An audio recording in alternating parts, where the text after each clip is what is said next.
What's up, people? So, I'm not gonna lie right now. I'm actually a bit sad because this week's chapter of Hunter x Hunter, the one that we just got today, we were told that the manga will be going back on hiatus, and we weren't told when this hiatus would end. I guess we should have seen this coming, given Togashi's track record with Hunter x Hunter and all the hiatuses he seems to go on.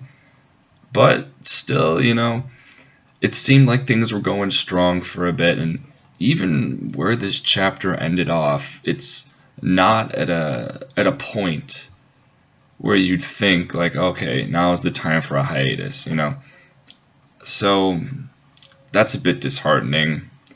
But I suppose this is a good time for me to talk about what's been going on recently in Hunter x Hunter and give my thoughts on the chapter that came out today. So I'm going to get into that. So since I last talked about Hunter x Hunter, they've finally begun their voyage to the Dark Continent, and we've just been getting all this information about how the Black Whale is set up, all the different people on it, and a bunch of stuff with the bodyguards, who's going beyond from the Zodiac, and what some of the other members are doing.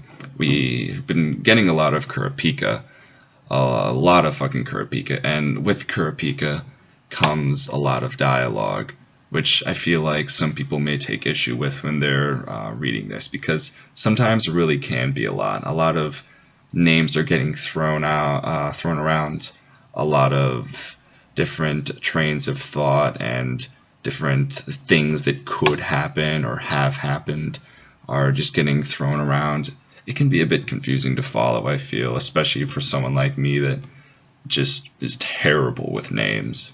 I swear to God, in the beginning of this chapter, when Kurapika asked those bodyguards if he was allied or if they were allied with Prince Wobble, I'm just sitting here like, who the fuck is Prince Wobble? Like, I was confused about, the dialogue that ensued after that so much, just because I didn't fucking remember the little baby prince's name. But the chapter before this gave us a bit more on the princes themselves and how they conduct themselves, how they're thinking about, going about this whole deathmatch thing, as well as setting up the drama that is about to ensue in this chapter, with the corpses of people showing up that look woody, as they described, and where they're just completely drained of all their blood. 20th Century Boys, anyone? So then this chapter picks up with Kurapika having his chain out and holding a gun up to a bunch of other bodyguards in front of all of these woody bodies without all their blood. Despite the fact that I am pretty salty about the hiatus confirmation, I still would say that this was an interesting chapter. It gave us a lot of interesting things, stuff that we didn't know about. We were informed of this hierarchy that exists with the queens and, with their respective princes, where the newest queen is the lowest on the hierarchy and has no idea that this thing even exists.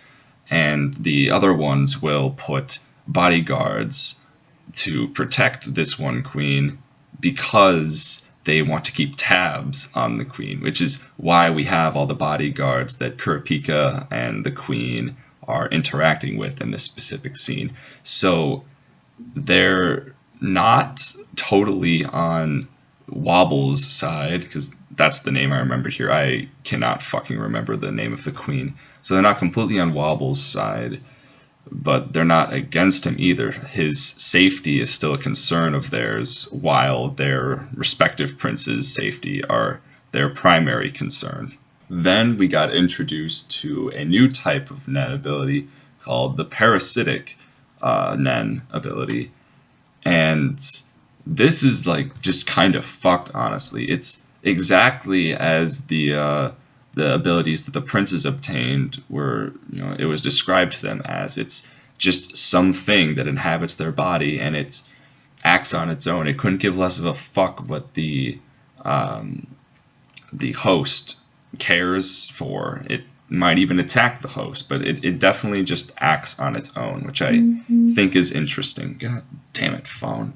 And because these abilities have no relation whatsoever to their hosts, or because you can't even call them users, it makes me all the more interested in what each individual prince's ability is.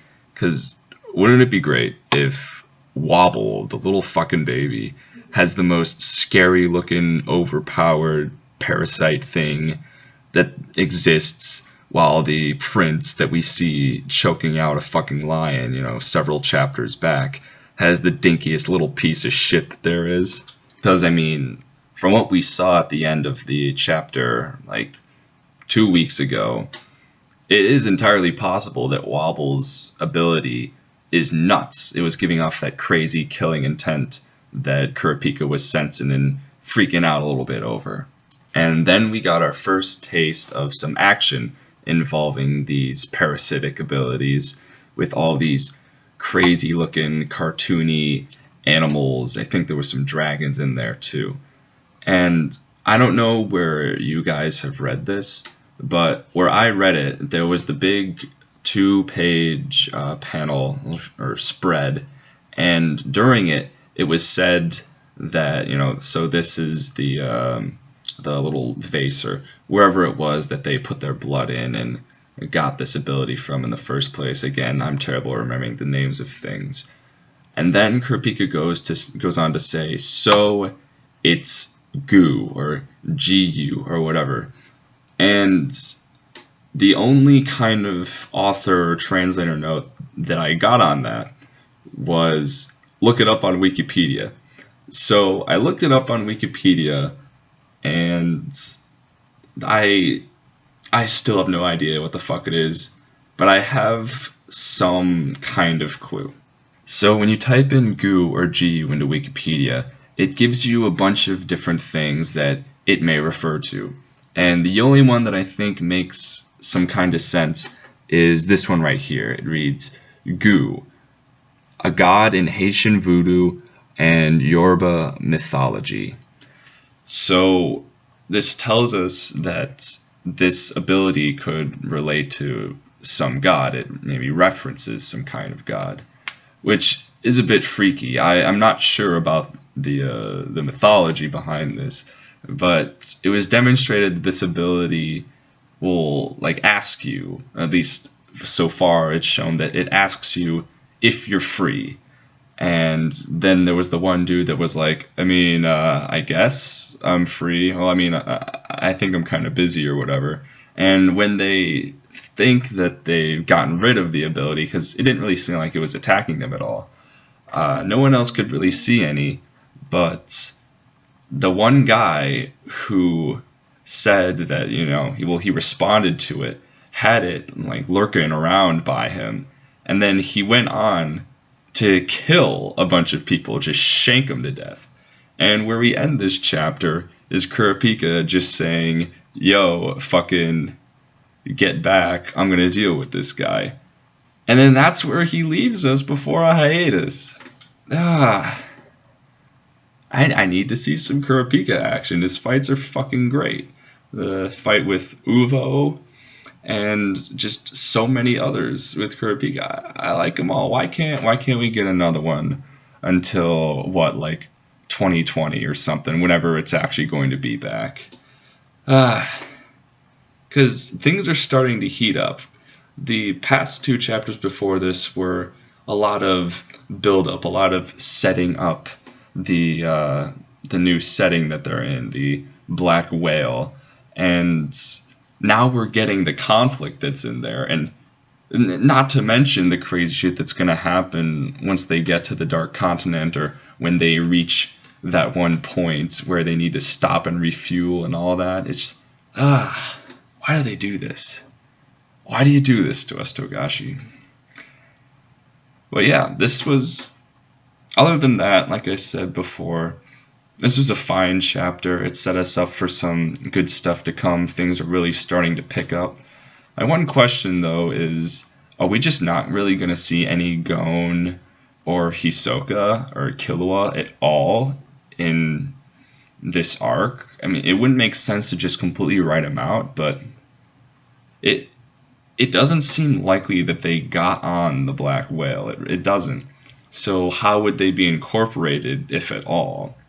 I don't know. It's just a concern of mine, seeing as Gon is like the main character and all, and we just got some great shit with Hisoka, and Killua, it never hurts to have him around either.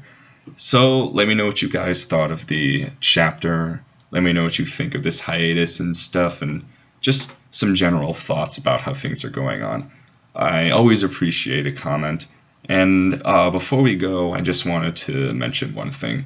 So I recently garnered a decent number of new subscribers. It's not much. You can still count the number of subscribers that I gained recently on two hands. But, it's relative to the amount that I have, it's still a noticeable amount, and I do greatly appreciate it. So to those new subscribers that are watching, thank you very much.